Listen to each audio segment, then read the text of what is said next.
अमित ठाकरेंच्या पाठिंब्यासाठी शेलार महायुतीपुढे प्रस्ताव ठेवणार। मी शिंदे फडणवीस अजित पवारांकडे प्रस्ताव ठेवणार, आशिष शेलारांची माहिती। काँग्रेस नेते बाळासाहेब थोरात ठाकरेंच्या भेटीला। काँग्रेसच्या दिल्लीतील बैठकीनंतर थोरात ठाकरेंच्या भेटीला दुपारी 3:30 वाजता शरद पवारांनाही भेटणार। विधानसभा निवडणुकीत महाविकास आघाडी 170 ते 175 जागा जिंकणार। 26 नोव्हेंबरला महाविकास आघाडीचं सरकार स्थापन होईल, संजय राऊतांकडून विश्वास व्यक्त। महाविकास आघाडीत उत्तम समन्वय। नांदेड उत्तर हिंगोलीच्या जागेबाबत पटोलेंशी चर्चा सुरू। एकाच जागेची अदलाबदल केली आहे, संजय राऊतांची माहिती। महाविकास आघाडीचा नवा फॉर्म्युला समोर। महाविकास आघाडीचे तिन्ही पक्ष प्रत्येकी 90 जागा लढवणार, तर इतर मित्र पक्षांना 18 जागा मिळणार, बाळासाहेब थोरातांची माहिती। महाविकास आघाडीत मुंबईतील मलबार हिलची जागा आम आदमी पक्षाला, तर मुलुंडची जागा शरद पवार गटाला सुटल्याची माहिती। काँग्रेसच्या 23 उमेदवारांची दुसरी यादी जाहीर। कैलास गोरंट्याल यांना जालन्यातून, तर सायन कोळीवाड्यामधून गणेश यादव यांना उमेदवारी। वर्ध्यातून शेखर शेंडे काँग्रेसकडून रिंगणात। काँग्रेसकडून विद्यमान आमदार लहू कानडेंचा पत्ता कट। श्रीरामपूर मतदारसंघातून काँग्रेसकडून हेमंत ओगले यांना उमेदवारी। गोंदियाच्या आमगाव देवरीतून काँग्रेसकडून जिल्हा परिषदेचे माजी उपमुख्य कार्यकारी अधिकारी राजकुमार पुराम यांना उमेदवारी। काँग्रेसचे विद्यमान आमदार सहस्राम कोरोटे यांचा पत्ता कट। विधानसभा निवडणुकीसाठी ठाकरेंच्या शिवसेनेकडून उमेदवारांची दुसरी यादी जाहीर। दुसऱ्या यादीत 15 उमेदवारांचा समावेश। ठाकरे गटाकडून अनिल गोटेंना धुळे, राजू तडवींना चोपड्यातून उमेदवारी, तर अजय चौधरींना शिवडी, संदेश पारकरांना कणकवलीतून मैदानात उतरवण्याचा निर्णय। महायुतीकडून आतापर्यंत 189 उमेदवारांची यादी जाहीर, तर 99 उमेदवारांची घोषणा बाकी। भाजपचे 99, शिंदे गटाचे 45 आणि अजित पवार गटाचे 45 उमेदवार जाहीर। 36 जागांवर महायुती आणि महाविकास आघाडीची वेट अँड वॉचची भूमिका। एकमेकांच्या उमेदवारांची प्रतीक्षा, वादामुळे विलंब, तर 36 पैकी 15 मतदारसंघात भाजपचे आमदार। भाजपकडून स्टार प्रचारकांची यादी जाहीर। मोदी, जेपी नड्डा, फडणवीसांसह 40 जणांचा स्टार प्रचारकांच्या यादीत समावेश। अजित पवार गटाचा राजीनामा देत आमदार सतीश चव्हाण उद्या राष्ट्रवादी पवार गटात प्रवेश करणार। संभाजीनगरातील गंगापूर मतदारसंघातून परवा उमेदवारी अर्ज भरणार। भाजपच्या प्रशांत बंब यांच्या विरोधात होणार सामना। शिंदे गटाच्या उमेदवार अब्दुल सत्तारांनी जमिनी लाटण्याचं काम केलंय, त्यांना लोक कंटाळले आहेत। ठाकरे गटाचे उमेदवार सुरेश बनकर यांचा आरोप, तर मला लोकांनी उभं केलंय त्यामुळे मी निवडून येणार, बनकरांचा विश्वास। राष्ट्रवादी अजित पवार गटाच्या प्रचाराचा शुभारंभ। अजित पवारांच्या हस्ते प्रचाराच्या डिजिटल व्हॅनचं उद्घाटन। दीपक केसरकर 1 मिनिटामध्ये राज ठाकरेंच्या घरातून परतले। राज ठाकरेंच्या भेटीसाठी शिवतीर्थ निवासस्थानी केसरकर आले होते। केसरकर मुख्यमंत्री शिंदेंचा निरोप घेऊन आले होते का, याविषयी सवाल। राज्यातील ईडीच्या कारवाया फडणवीसांच्या सूचनेनुसार होत होत्या। महाविकास आघाडी सरकार अडचणीत आणण्यासाठी फडणवीसांनी प्लॅन रचला होता। डायरी ऑफ होम मिनिस्टर या पुस्तकातून देशमुखांचा फडणवीसांवर आरोप। सुजय विखेंविरोधात संगमनेर पोलीस ठाण्यासमोर काँग्रेस कार्यकर्त्यांचा ठिय्या। वसंत देशमुखांनी जयश्री थोरातांविषयी केलेल्या वक्तव्याचा जोडे मारून निषेध।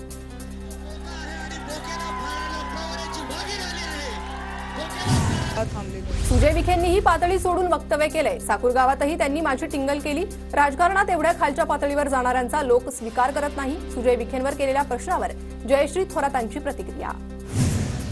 वसंत देशमुखांवर कारवाई करायला हवी। वसंत देशमुखांना नातीच्या वयाच्या मुलीविषयी बोलणं शोभणारं आहे का?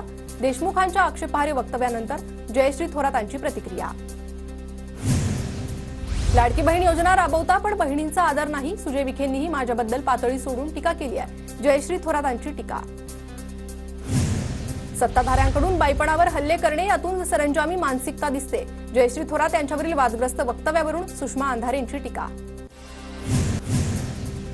वसंत देशमुख जे बरळले ते संतापजनक। राजकारण इतक्याही खालच्या पातळीवर जाऊ नये। जयश्री थोरातांवरील आक्षेपार्ह वक्तव्यावरून मिटकरींची वसंत देशमुखांवर टीका। सुजय विखेंनी संगमनेर विधानसभेच्या निवडणुकीच्या निमित्तानं राजकारणाची घाणेरडी पातळी गाठली आहे। तालुक्यात मूर्ख म्हणून ओळखल्या जाणाऱ्या वसंत देशमुखांची ही खरी संस्कृती, सत्यजित तांबेंचा निशाणा। कुठल्याही महिलेवरील आक्षेपार्ह वक्तव्याचं समर्थन नाही। महिलांवरील आक्षेपार्ह वक्तव्य निंदनीय। भाजप पदाधिकारी वसंत देशमुखांच्या जयश्री थोरातांवरील वक्तव्यावर सामंतांची प्रतिक्रिया।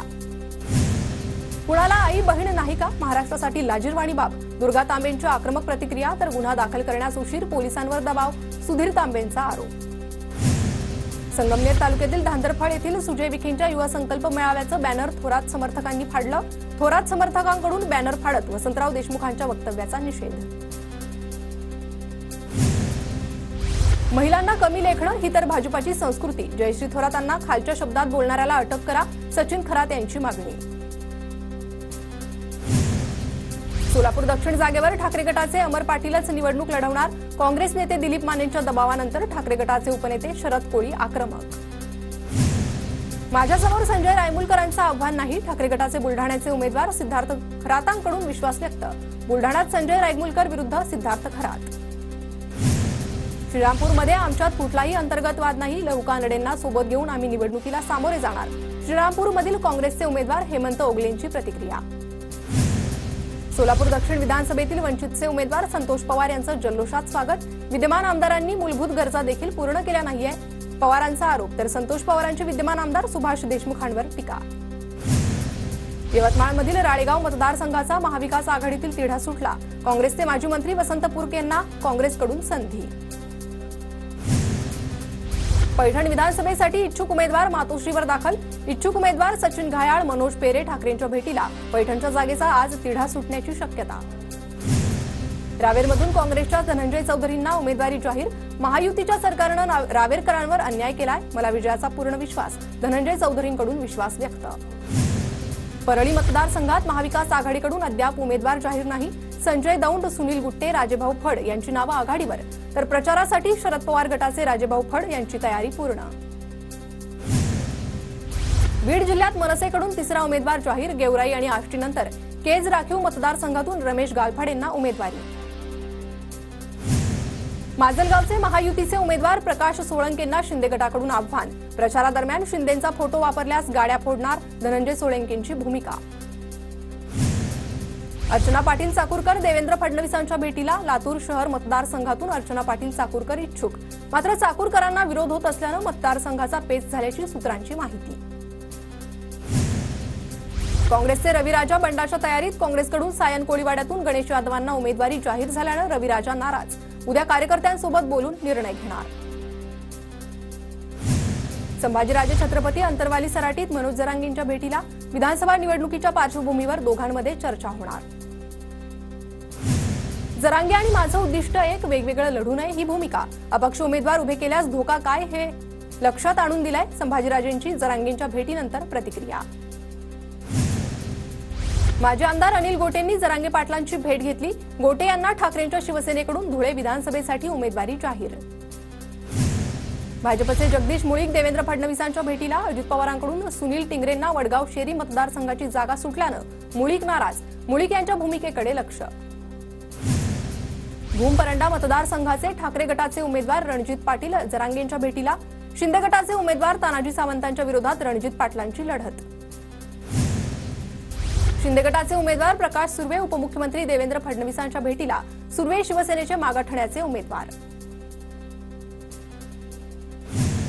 तिरुपती कदम कोंडेकर जरांगे पाटलांच्या भेटीला. कोंडेकर नांदेडच्या भोकर विधानसभा मतदारसंघाचे काँग्रेसचे उमेदवार. भोकरमध्ये अशोक चव्हाणांच्या कन्या श्रीजया चव्हाण भाजपच्या उमेदवार. भाजपा आमदार डॉक्टर राहुल आहेर छगन भुजबळ यांच्या भेटीला. चांदवड देवळा मतदारसंघातून राहुल आहेर उमेदवार. दोघांमध्ये बंद दाराआड चर्चा.